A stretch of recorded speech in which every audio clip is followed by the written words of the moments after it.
Ó profundidade da riqueza, da sabedoria e do conhecimento de Deus. Quão insondáveis são os seus juízos, e inescrutáveis, incompreensíveis são os seus caminhos. Esse texto ele é um texto bem direto, não é, irmãos?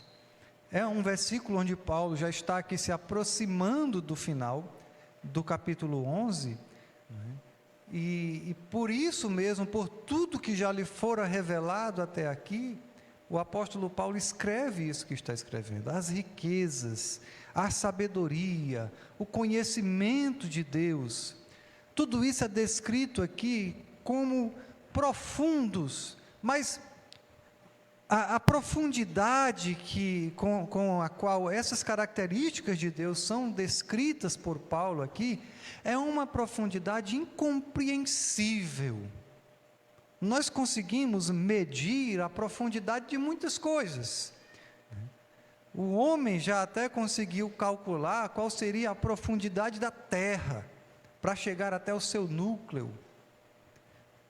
Mas Paulo está falando de uma riqueza, de uma sabedoria, de um conhecimento que são incalculáveis, incompreensivelmente profundos para nós. Aí você pergunta, mas o quão profundos são? O quão profunda é a riqueza de Deus? O quão profunda é a sabedoria de Deus? O quão profundo é o conhecimento de Deus? A única resposta que nós temos na Bíblia é que são muito profundas. Porque isso é algo incomensurável para nós. Tão profundas, mas tão profundas, que o apóstolo Paulo, aqui inspirado pelo Espírito Santo, irmãos, escreveu algo que não era comum à sua prática literária.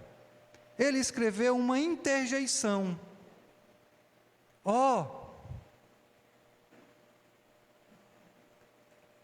Isso não é algo comum nos escritos paulinos, porque não é um tipo de linguagem comum a uma carta. Interjeições são muito comuns em poemas, em uma literatura musical, mas não em uma carta. E aqui o apóstolo Paulo começa o versículo,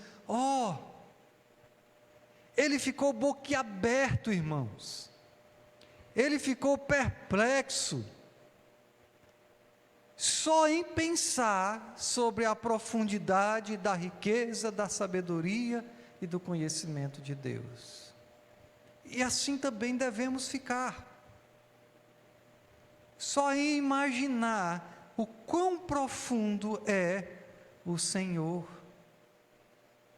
Um Deus que não pode ser colocado no seu bolso, que não pode ser segurado pela sua mão fraca, que não pode ser retido pelas paredes de um templo, que não pode ser escravizado às regras de uma religião. Quão profundo é esse Deus! O profeta Daniel, no capítulo 2 do seu livro, versículos 21 e 22, escreveu as palavras do Senhor dizendo que Deus, Ele muda as épocas e as estações. Ele destrona reis e os estabelece. Dá sabedoria aos sábios e conhecimento aos que sabem discernir. Revela coisas profundas e ocultas. Conhece o que jaz nas trevas e a luz habita com ele. Ele nos revela coisas profundas e ocultas. Mas isso não tem nada a ver com o ocultismo, nem com as religiões de matriz africana que nos cercam. Coisas profundas aqui, só são profundas, irmãos, porque estão além da nossa visão limitada. São profundas porque estão além da nossa compreensão. Se Deus não nos revelasse essas coisas profundas, nós jamais poderíamos sequer saber que elas existem. Ele é que nos revela coisas profundas, porque Ele é profundo em tudo aquilo que é. E como essa profundidade, ela é alcançável somente para Ele, e não é alcançável para simples criaturas como nós, sempre vai haver profundezas de Deus que nós não conhecemos. E isso, irmãos, é algo tão importante. Temos a ideia de que Deus é infinito e nós não somos. Porque eu não sei se você já teve o desprazer de ouvir alguém pregar e, de acordo com o que esse pregador diz, parece que ele já conseguiu esvaziar toda a Bíblia. E aí já não há mais nada na Bíblia a ser pregado, na revelação de Deus, dessas coisas profundas. E aí ele começa a criar coisas novas a partir dele mesmo. E na tentativa de conquistar a sua plateia, ele começa a inventar palavras, ideias, temas, expressões, objetivos que não foram revelados por Deus. Toda e qualquer pessoa que tenta reconstruir a revelação de Deus, dizendo Deus me revelou, na verdade está assumindo que Deus não é tão profundo assim. Em seu coração a pessoa pensa, eu já consegui prescrutar todas as coisas ocultas de Deus, completei a escola do Senhor, agora eu posso criar um ensinamento próprio, a partir de mim mesmo.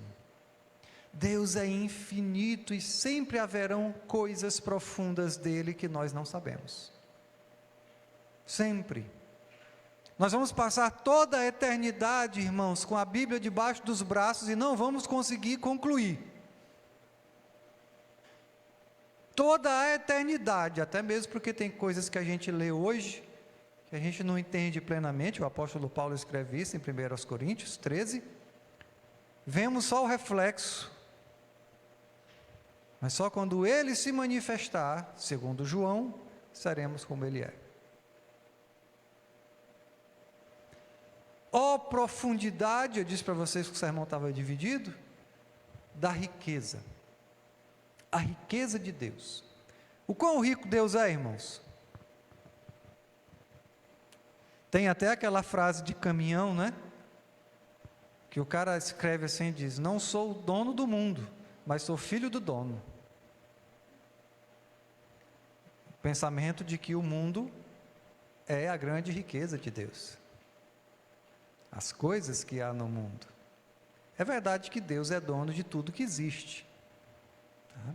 Ele tem a posse de todas as coisas. O Salmo 24:1 é uma declaração bem conhecida sobre essa verdade da propriedade de Deus, que diz, do Senhor é a terra e tudo que nela existe, o mundo e os que nele vivem. Então, tudo é do Senhor, tá? Ele é dono de tudo. As pessoas às vezes parecem que não compreendem muito bem isso, mas saiba, Deus é dono do diabo também. Deus é dono de tudo. Tudo pertence a Ele e tudo faz exatamente o que Ele quer que faça. Não no sentido moral, mas no sentido do seu plano redentivo. Do Senhor é a terra e o que nela existe. Mas existe um texto que ele é muito mais abrangente em relação a essa propriedade de Deus. É o texto de Deuteronômio 10:14, que diz assim: ao Senhor, ao seu Deus, pertencem os céus e até os mais altos céus, a terra e tudo o que nela existe. Isso quer dizer, irmãos, que Deus não é apenas dono da terra, como diz o caminhoneiro, deste mundo. Deus não é apenas dono de tudo que existe na terra, que isso inclui você e eu. Ele é dono dos confins do espaço. Ele é dono dos confins dos céus, além e além, com todos os seus exércitos angelicais.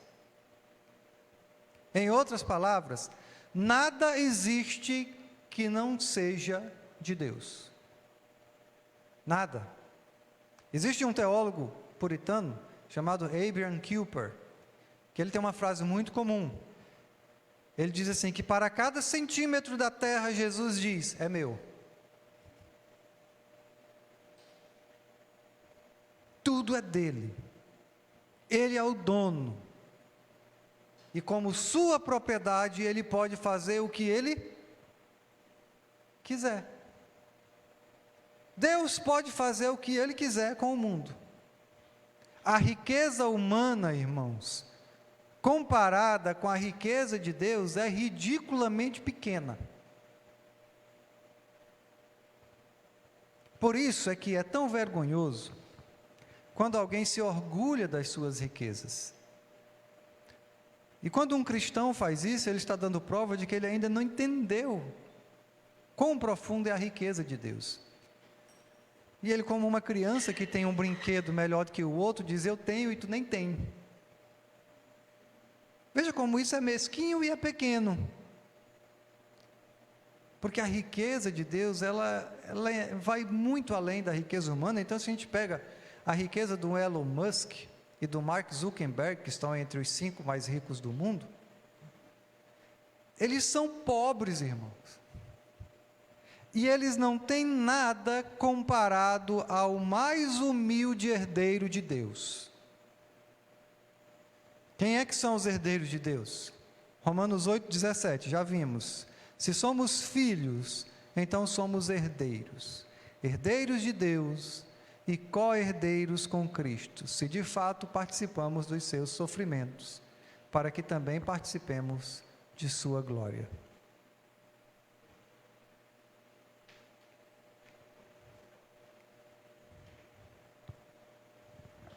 Agora que eu falei do Elon Musk, eu fiquei com medo do algoritmo barrar o nosso vídeo na internet, mas espero que não, né? Só estava dando um exemplo de uma pessoa rica, tá? Sem nenhuma apologia.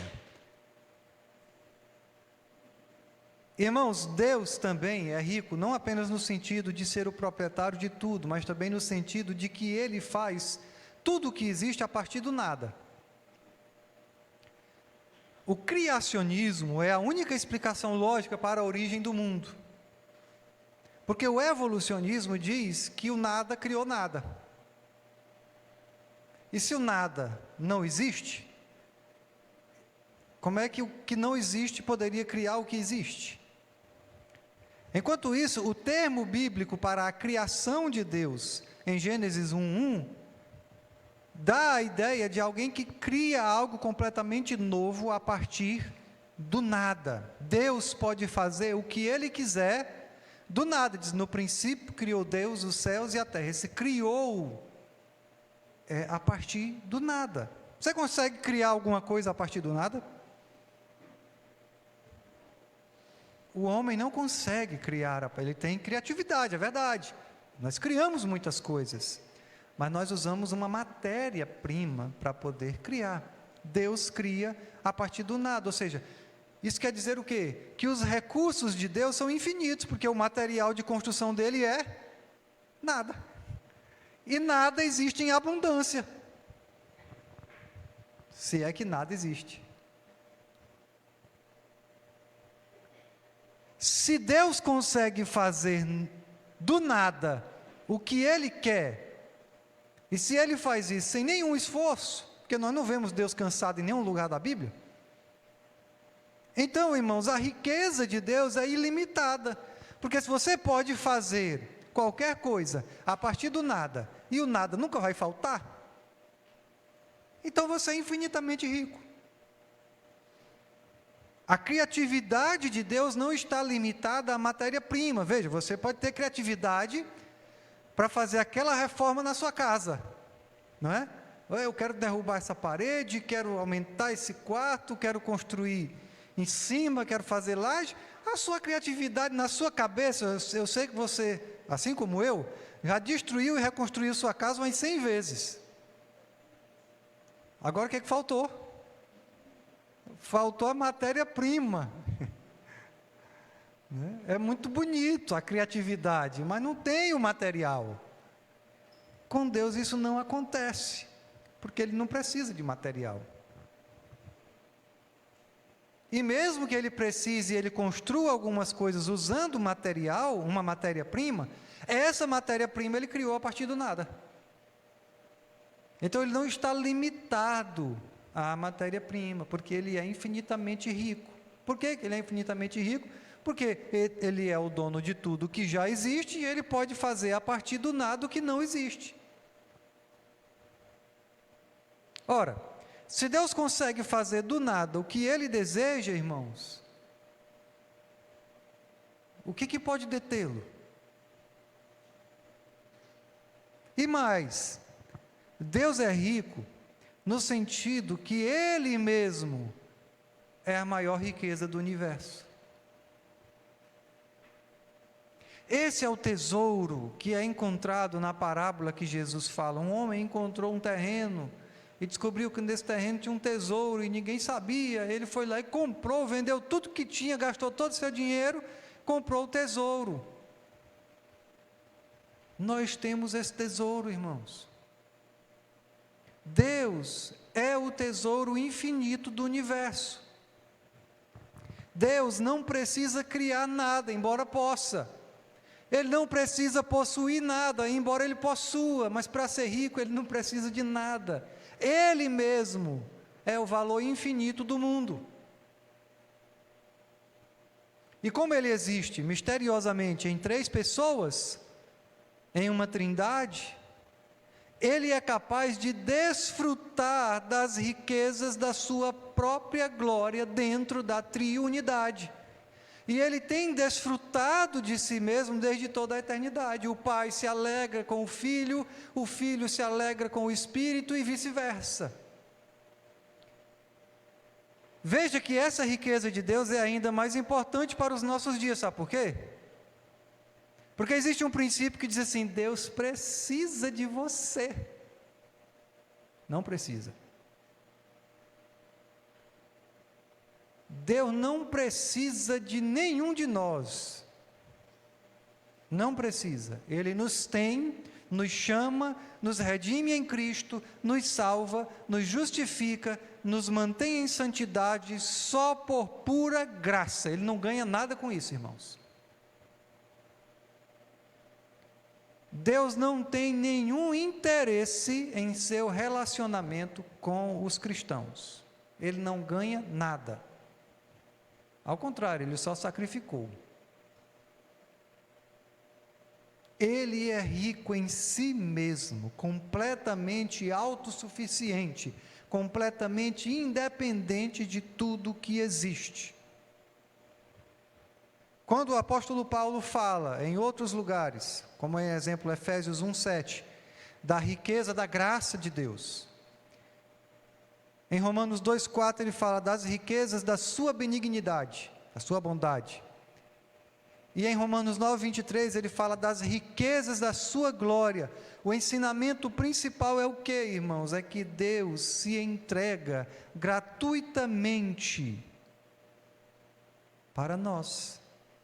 Não há interesse mútuo nesse relacionamento.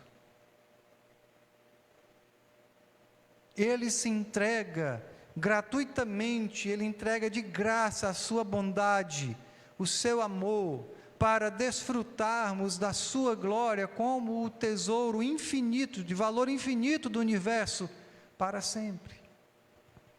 Por isso que é graça, porque não há interesse.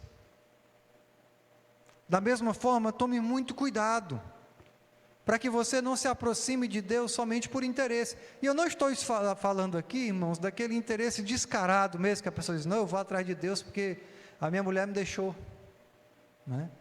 E aí eu vou fazer um voto, para que Deus traga minha mulher de volta, ou meu marido de volta, sei lá. Então diz: não, eu vou me aproximar de Deus para Ele me curar dessa doença. Tudo isso é um relacionamento interesseiro, tá? Não, então vou me aproximar de Deus nesse momento de aflição, de crise financeira. Eu não estou falando desse tipo de interesse que é ainda mais descarado. Mas é quando você chega para a pessoa e diz: por que você crê em Jesus? A pessoa diz: porque eu não quero ir para o inferno. Isso quer dizer, se não existisse o inferno, então você não queria nem saber de Jesus. Esse é interesse. Eu vou ficar com Jesus porque eu sei que quem está com Ele vai para um lugar bom. Mas é só por isso. Porque gostar mesmo, me alegrar com Ele, ter plena satisfação em Cristo, eu queria mesmo era estar lá com os outros. Mas estou aqui porque aqui eu estou seguro. O que é isso, irmãos? É interesse, não é não? É interesse. A salvação também é um interesse.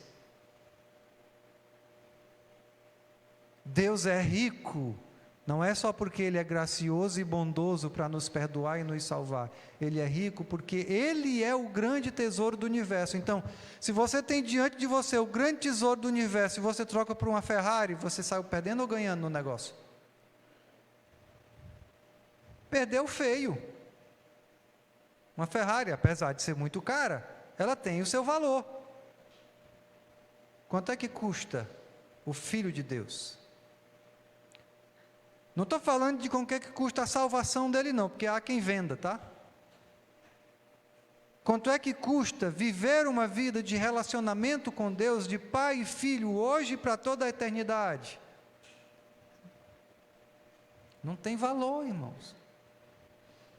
Não dá para se pensar em um preço. A maneira mais pessoal e mais definitiva de falarmos sobre a riqueza de Deus é chamada de as riquezas insondáveis de Cristo. O que Paulo faz em Efésios 3:8, ele diz assim, ó: embora eu seja o menor dos menores, dentre todos os santos. Olha aí, ó. Isso aqui vai ficar para outro dia, tá? Em outra oportunidade. Mas aí tem gente se achando super crente, né? Tem pastor que se acha a quarta pessoa da Trindade, que deixou de ser Trindade por ter 4 pessoas, não é? Mas se acha, tá? E o apóstolo Paulo diz assim: eu sou o menor dos menores entre os crentes, não é? Eu sou o menor dos menores. Foi-me concedida esta graça de anunciar aos gentios o quê? As insondáveis riquezas de Cristo. O que é insondável, irmãos? É o mesmo que inescrutável, incompreensível. É porque é ilimitado. Essa riqueza, ela é infinita. Não apenas as riquezas que Cristo dá, não é isso que Paulo está falando aqui. Não é as riquezas que vêm de Cristo. As riquezas de Cristo aqui não é porque elas pertencem a Cristo, mas as riquezas que Cristo é. É como quem diz assim: a beleza do Arthur. Não é algo que o Arthur tem e que ele dá. É uma característica dele. A riqueza de Cristo, não é uma riqueza que ele tem, que ele vai te dar não, que Cristo não é botija. Não é? É a riqueza dele, ele é a riqueza.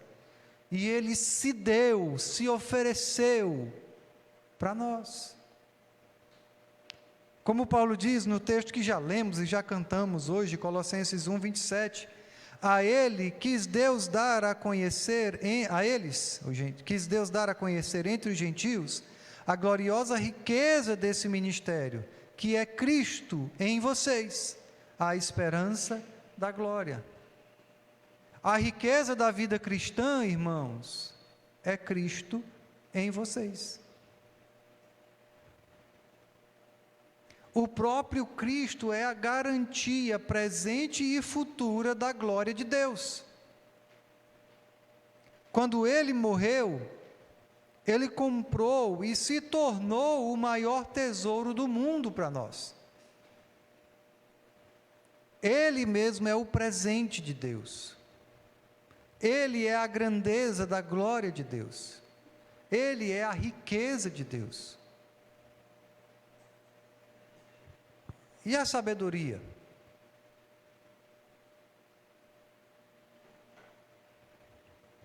A sabedoria e o conhecimento de Deus. Em Colossenses 2:3, Paulo diz que em Cristo estão escondidos todos os tesouros da sabedoria e do conhecimento de Deus. E parte do que torna Deus tão rico é justamente a sua infinita sabedoria e o conhecimento que ele possui. Qual é a diferença, irmãos, entre sabedoria e conhecimento? Apesar de, às vezes, na Bíblia eles serem quase iguais, há uma diferença. Geralmente, o conhecimento é relacionado com conhecer coisas, ou ter ciência de fatos. Então, se você é uma pessoa que lê muito, que pesquisa, que estuda muito, você tem um conhecimento vasto. Você tem muitas informações, conhece muitas coisas. Já a sabedoria é a consciência, a capacidade de como usar esse conhecimento para o bem, para objetivos bons, para bons fins. Então tem gente que tem muito conhecimento, mas não tem sabedoria. Não sabe usar para o bem o conhecimento que tem, não consegue. E tem gente que tem sabedoria e com o pouco conhecimento que tem, consegue alcançar bons objetivos. Consegue usar bem o pouco conhecimento que tem. Com Deus, claro, não é assim. Ele é infinito, tanto em sabedoria, quanto em conhecimento. E Paulo diz que o conhecimento de Deus é insondavelmente profundo. Isso por quê, irmãos? Talvez você nunca tenha parado para pensar sobre isso. O que é que Deus conhece? Ele conhece todos os fatos registrados, todos os fatos armazenados em todos os computadores do mundo, em todos os livros do mundo, em todas as bibliotecas do mundo. E até aqueles que ainda não foram registrados. Ele conhece todos os acontecimentos, tudo o que acontece na Terra, na atmosfera terrestre e em todos os confins do espaço, em cada galáxia, em cada estrela, em cada planeta. Ele conhece tudo o que acontece nas moléculas, nos átomos, nos elétrons, nos prótons, nos nêutrons e na menor unidade de medida descoberta pelo homem, que são os quarks. Ele conhece cada partícula do universo. Sabe qual é a menor medida de tempo do homem? Deus conhece cada nanosegundo de tempo.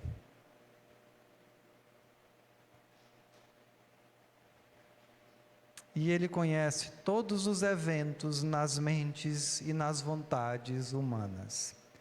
Todos os pensamentos, todas as escolhas, todos os sentimentos. Isso inclui passado, presente e futuro. Sabe por que é importante você saber disso? Não é só para você saber que Deus é infinitamente conhecedor de tudo. Não. É importante você saber disso, porque mesmo sabendo que alguém te conhece tão bem, melhor do que você mesmo, essa pessoa ainda te ama.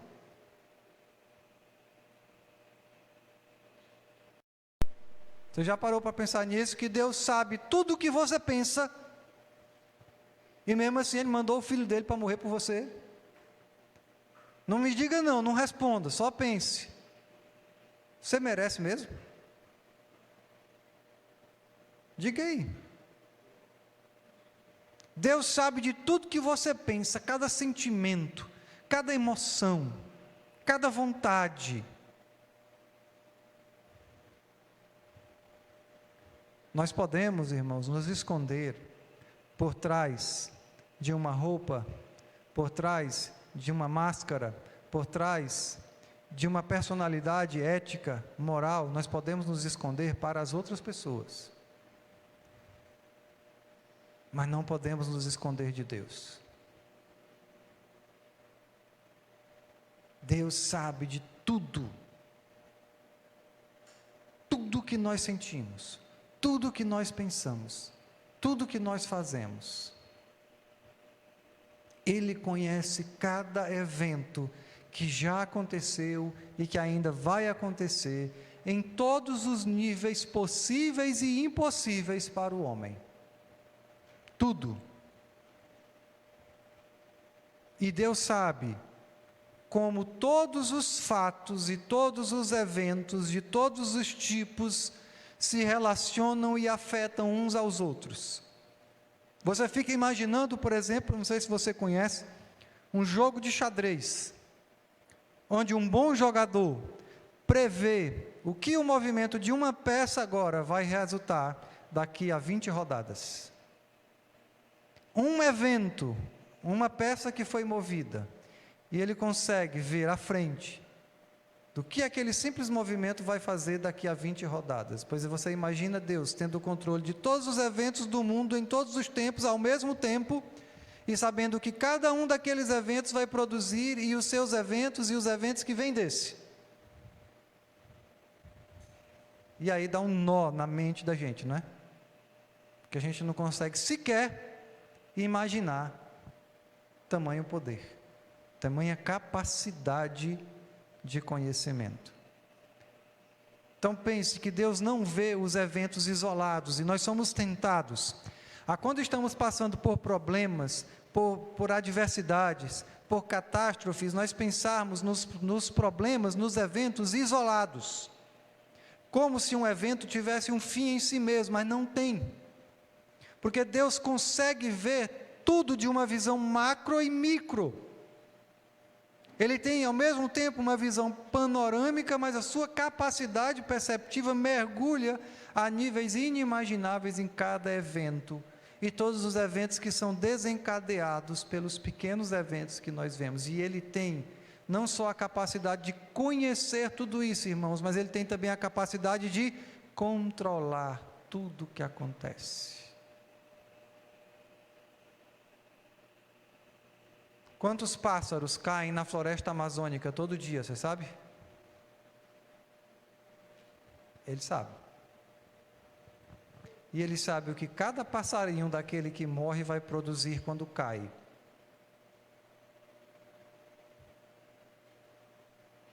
Quantos frutos nascem nas árvores do planeta Terra todos os dias, você sabe?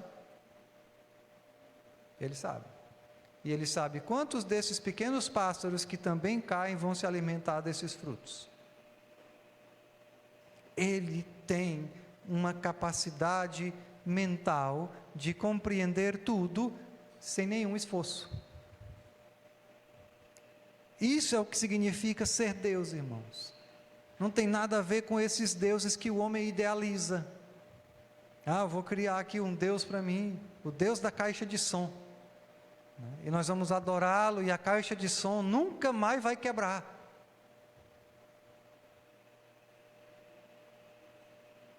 Eu duvido que exista um Deus da caixa de som, mas não duvido que exista um santo da caixa de som.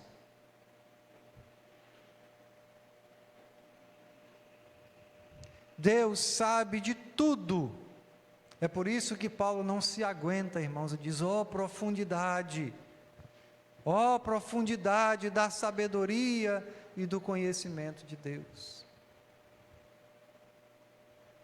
E Paulo não diz apenas que o conhecimento de Deus é profundo, mas também a sua sabedoria, ou seja, Deus é infinitamente sábio. Eu falei que existem pessoas que têm um vasto conhecimento, mas não têm sabedoria do que fazer com esse conhecimento. Você certamente deve conhecer pessoas com uma excelente formação acadêmica, pessoas que sabem de coisas que a gente não sabe nem o que é, mas tem a sua vida toda esculhambada. Eu conheço um cara que é muito inteligente, tem um conhecimento absurdo, de coisas, como eu falei aos irmãos, que eu nem sei que existe. mas traiu a sua esposa com a empregada doméstica, e a empregada doméstica engravidou e a vida dele desgraçou-se. Tem conhecimento, mas falta sabedoria.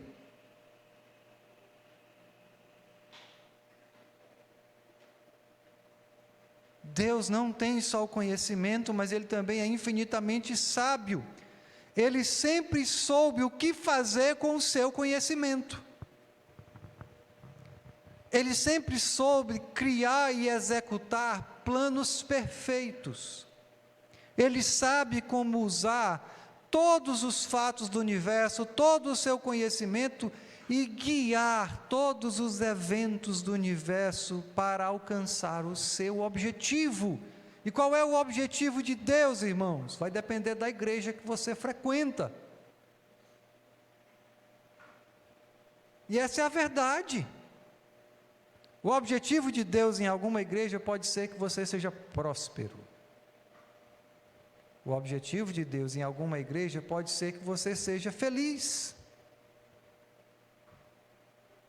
Pode ser que você se aceite como você é. O objetivo de Deus é exibir a plenitude da sua glória para o homem. Porque Ele é o único digno de receber louvor e adoração. E só quando o homem está prostrado diante de Deus em louvor e adoração é que o homem alcança o seu objetivo final, que é glorificar a Deus e alegrar-se nele para sempre. Fora de Deus só há insatisfação. Fora de Deus só existem planos frustrados que você nunca vai conseguir realizar.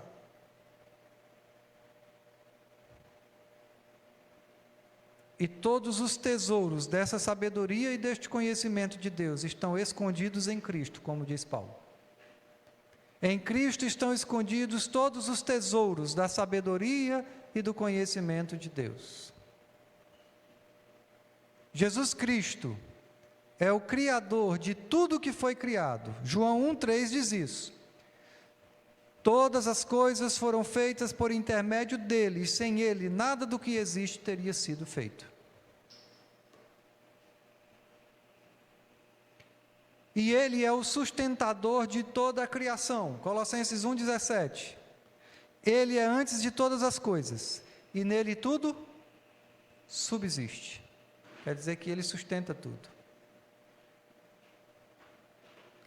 E toda a criação existe somente para tornar Cristo conhecido e amado.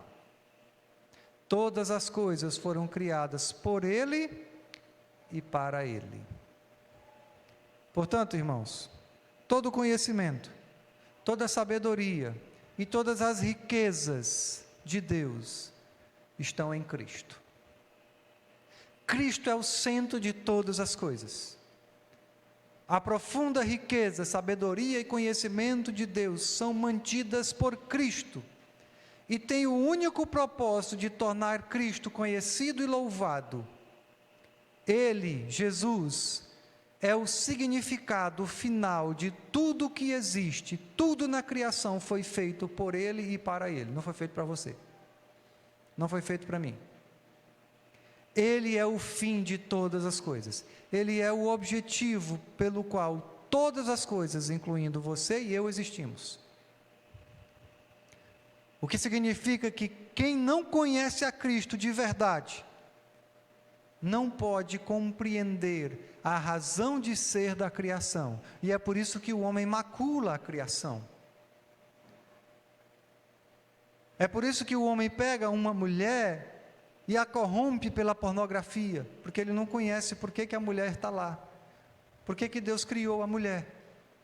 É por isso que o homem pega as coisas criadas, aquilo que nós podemos conseguir com o nosso esforço, e transforma em deuses, porque ele não consegue descobrir por que Deus permitiu que todas essas coisas existissem. Ele coloca como objetivo da sua vida essas coisas criadas, e não o próprio Cristo. Em Cristo estão escondidos todos os tesouros da sabedoria e do conhecimento de Deus. Então, riqueza nos tesouros, sabedoria e conhecimento estão em Cristo. Você quer ser rico? Creia em Cristo, porque você terá o maior tesouro do universo. Você quer ser sábio? Creia em Cristo, porque você terá consigo o maior sábio do universo. Você quer ter conhecimento? Creia em Cristo.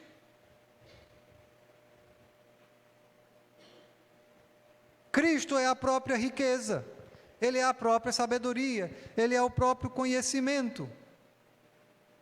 E Ele se oferece a nós como o verdadeiro tesouro que nos satisfaz. Por isso o apóstolo Paulo escreveu aos Filipenses, Filipenses 3:8. E aí você vai entender agora. Considero tudo como perda. Aqui a NVI deu uma aliviada na tradução, tá, irmãos?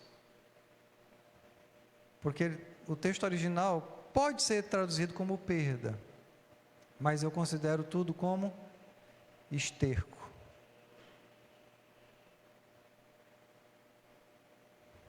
Comparado com a suprema grandeza do conhecimento de Cristo Jesus, meu Senhor, por cuja causa perdi todas as coisas, eu as considero como esterco para poder ganhar a Cristo. Tudo,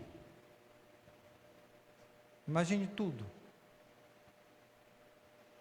Paulo chegou à conclusão, depois de perceber essa profundidade, de que tudo era nada, se comparado com Cristo, com a grandeza do conhecimento de Cristo Jesus. A sabedoria de Deus é o próprio Jesus Cristo, crucificado, ressuscitando e reinando. Ele é a sabedoria de Deus, irmãos, mas ele é pedra de tropeço para os judeus e é loucura para os gentios. Mas para aqueles que foram chamados, ele é poder de Deus e sabedoria de Deus. Cristo é o caminho de Deus, a verdade de Deus e a vida de Deus. Ele é o fim e objetivo de todas as coisas. E por fim, o conhecimento insondável de Deus também está em Cristo. Todos os fatos e todos os eventos vêm de Cristo. Todos os fatos e todos os acontecimentos são sustentados por Cristo. Todos os fatos e todos os eventos apontam para Cristo.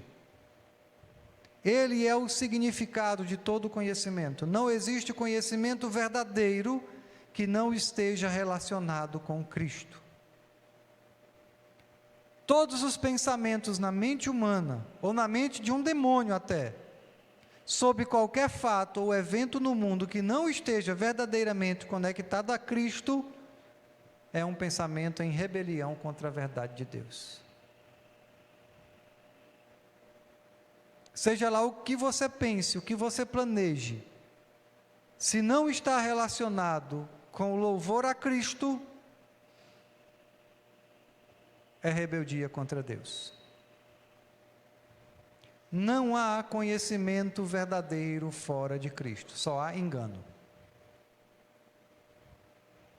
Por isso, todos nós deveríamos exaltar a Cristo. E por isso as pessoas, segundo Romanos 1, são indesculpáveis quando trocam a verdade de Deus por mentiras e adoram a criatura no lugar do Criador. Ó profundidade das riquezas da sabedoria e do conhecimento de Deus. Que a revelação do Filho de Deus leve você a temê-lo e a fazer dele o começo, o meio e o fim da sua vida. O objetivo final de tudo que você pensa, de tudo que você sente e de tudo que você faz, para a glória do nosso Senhor. Amém.